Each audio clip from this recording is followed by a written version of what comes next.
This is Grandma's birthday. Grandma should blow it. But I should blow it. Why you should blow it? Because it looks like child's birthday, it looks like. Does it? Fred. Grandma, happy birthday, Grandma. Okay, come on. Get up and kiss Grandma. Get up and kiss Grandma. No. No. Git oğlum. No. Git oğlum. Git ver kestirme oğlum.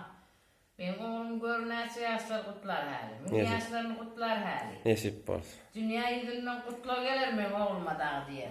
Nasip olsun. Kim olsa da. Ay benim bağrım nasip. Bir dakika. İyi. İyi. Cumartesi değil mi?